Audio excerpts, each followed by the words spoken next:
Guys, welcome to Free Beer Friday. Well, if you were here, it would be. Well, let's see. Today was the 10-hour class, which, this was the first year that it was, actually hosted or taught by somebody that I've actually never met before. Very passionate guy, as strange as it is. His father was a sprinkler fitter.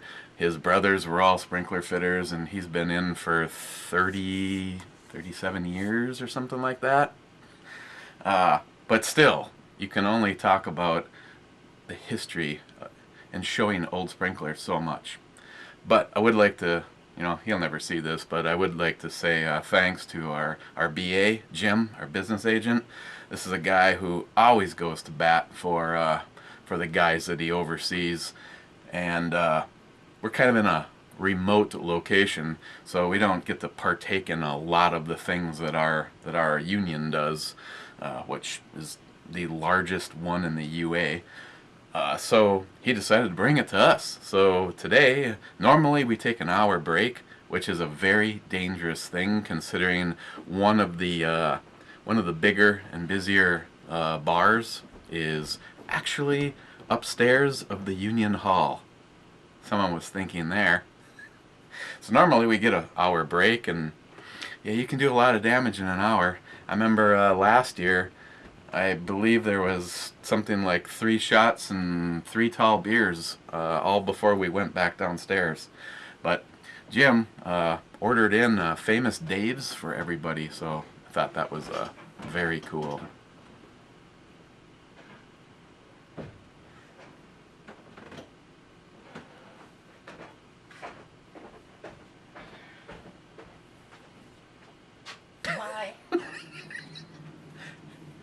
Every time. But I see she implemented the door shutting so that the dumbass dog couldn't follow her. Yeah, we don't need to injure her back again, thank you. Literally follow her down the stairs. But today, when I got home, there was also a package waiting. I was pre-warned by William Glockgeist that he may or may not have had a drunk purchase, which this shirt is actually from him. Chili? Any more? Is he here? No, not yet, but I'm just getting my order ready. Yeah, you can get me a couple more. They come out nice for lunch. Okay. I didn't mean to interrupt, but I had to ask because he's going to be here shortly. Okay. It's a Free Beer Friday. So, what was in the package? Well, the first thing he sent is a 10 times scale replica of Travis's balls. Great, I got boobs and balls all in one video. Leaving. And then he sent me this star catcher. What that is a stainless steel catcher that you can mount on a wall, preferably right below a bottle opener, and it will hold 75 bottle caps. And if that's the case, I guess the little bucket that's sitting there must hold about 500 and something, because that's about just to the surface. So I got that, and of course that wouldn't have been complete without the bottle opener. And since Glockgeist is a huge fan of all things Guinness, he got me the Guinness one, so I need to find a location I can do this. And seems how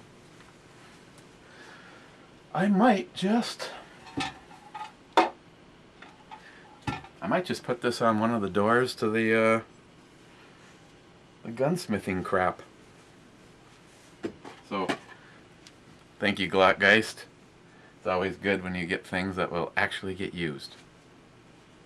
Another thing, I could just talk to you in person, but I had several questions from Heffy about the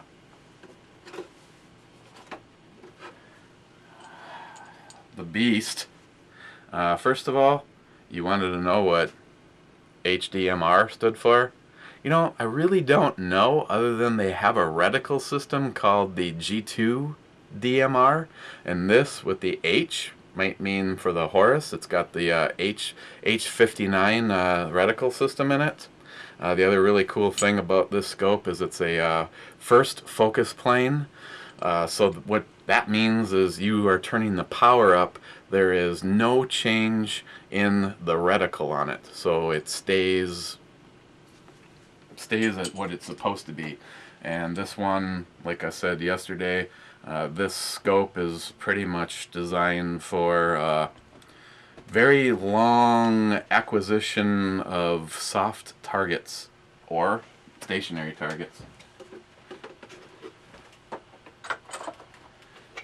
And I hope I'm getting very close on what that will be going on. And a few of you guys know exactly what it is. John Solar, for the first time in a long time, no, it is actually, well, it's a build. It's just not a build that I'm doing. What are we looking at today?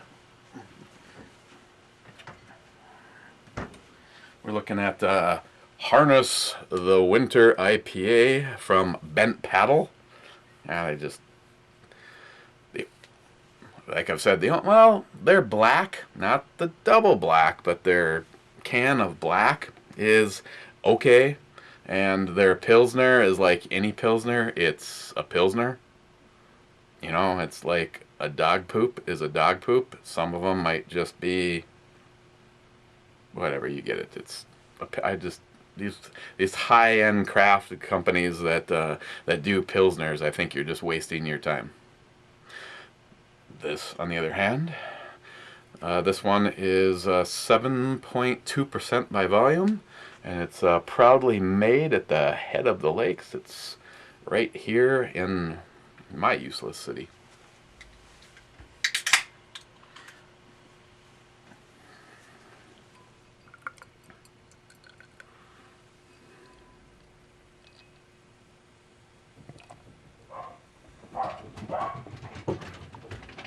And there he is. Oh, we got a problem with this, though. That ain't gonna work. Ah.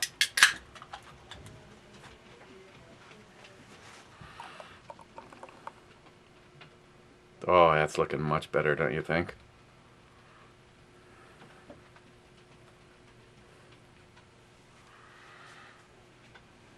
Okay, well, it is darker than you would normally expect out of an IPA. Great head. You know, after all, it is a Friday, and it smells like beer.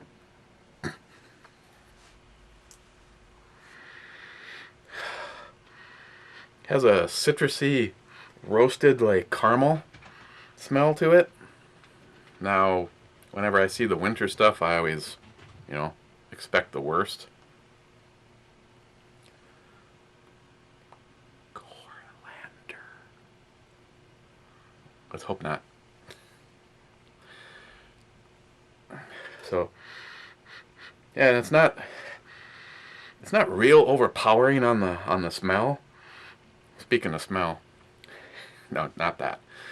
On the way home, I made a little detour from the Union Hall to the Keyport, and picked up a few things. And Johnny, I hope they come through with it. Johnny showed me a bottle of vodka that you zombie hunting freaks will just want to get a hold of for the bottle, which would also be Johnny. It's a vodka called Virus, and it's got the biohazard symbol on it in orange. It'd be pretty cool if they did that also in green, but it's in like a labs style beaker sized or shaped bottle. Very cool. So Nick and the boys are gonna try to see if they can get some of that up here. Don't know if they're gonna be successful or not, but picked up a few other things we'll be taking a look at. One of them tomorrow, because I just can't wait. So yeah, it doesn't smell bad. Oh, that's right, I was about the smell good part. They had they had the big bombers of the Lagunitas sucks, so I had to pick up a few of those. Oh my god, those are awesome. Cheers, guys.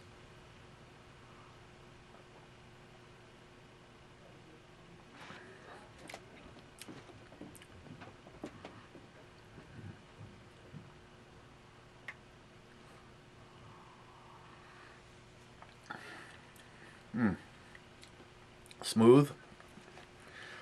You're getting that, like, God, there's one. I can't read it with the beer in it, so hang on here. Every now and then I just get like this. I don't know if it's like a roasted caramels or what it is, but our winter IPA is brewed in the honor of the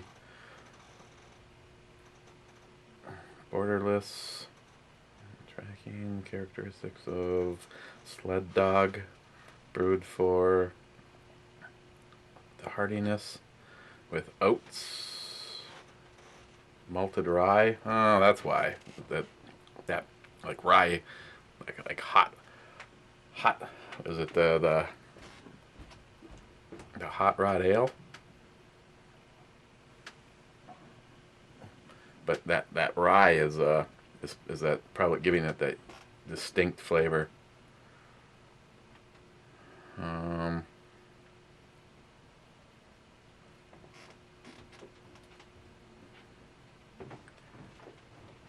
Citrus notes, yes, of course.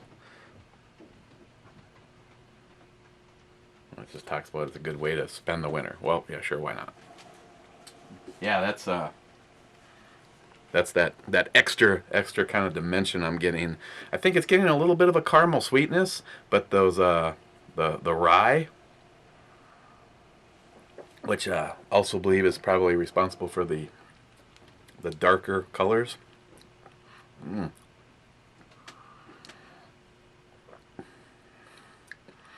Yeah, you get the citrus and the rye characteristics. It's got a nice little dry spot right there in the middle, and then it starts to really pick up with that the bread or the biscuit, and another little teaser. Another little teaser with the citrus, and just ends on a very nice smooth note. You know, kind of stereotypical of the pattern of progression of flavor in the IPA, but just that added that kind of rye dimension to it.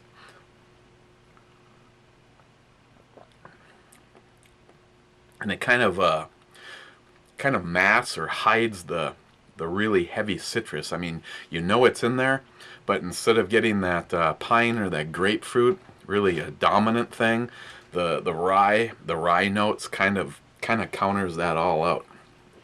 That is very tasty.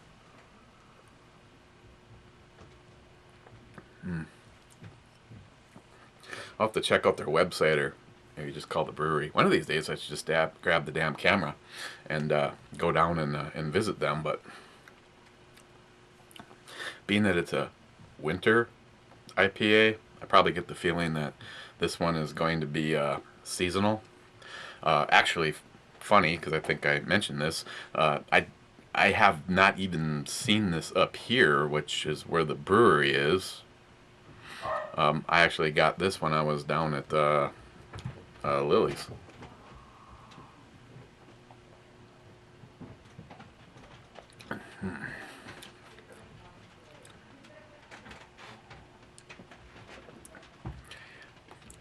I was about to make some smart ass comment that Duluth doesn't have shit to offer, but any of you guys that have been here, and it's probably the same thing, and when I'm gone for a long time, unless you're coming back from Canada, hey, you'd be coming north on Highway 35, which connects border to border. You can get on 35W and go straight down to Johnny's house, and Ovi, and Mr. D, Mr. DeLeon. Who else do I know in Texas? I know there's a shit ton of people in Texas, because everything's big in Texas. I don't even want to tell you about the guy that was our teacher in the class. He, due to his marriage scenario, ended up moving from Denver, Colorado to Texas, and absolutely can't wait until this year his daughter graduates, and he's moving straight back to Colorado.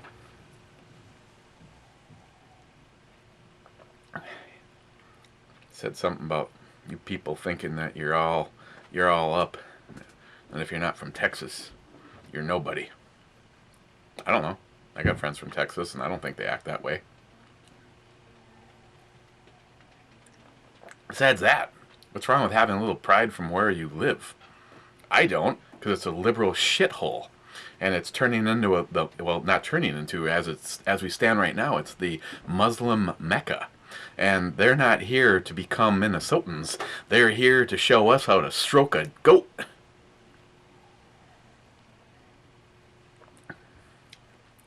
And shaking the system, and the little cabbies won't pick you up if you have a dog or find out that you have alcohol on you, and they can't work in our facilities like Targets or whatever, and somehow they're getting the pull to be relocated because they don't want to touch bacon. I already told you guys, if there's me and I was I would probably have an issue as a manager because I'm sure it's probably turned into a corporate policy thing, but if I had some person come to me and say, listen, I cannot work for the purpose for which you hired me because I refuse to touch bacon, get the fuck out.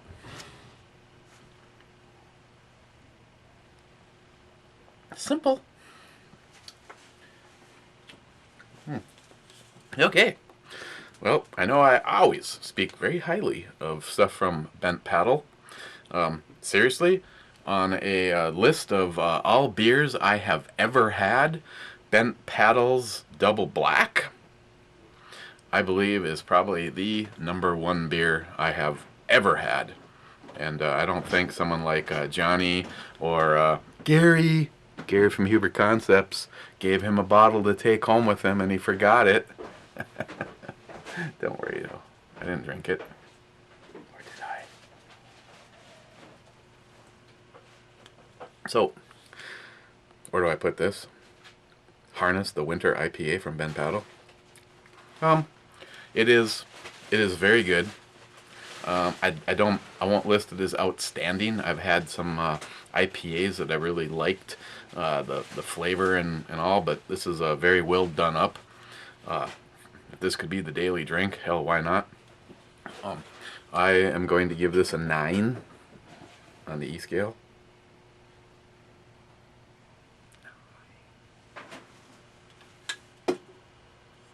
How was the Schwan Man? Huh? So how was the Schwan Man? Oh, Tom's good. Good guy. He said Happy Easter. Schwan food. Very, very good, tasty, overpriced food.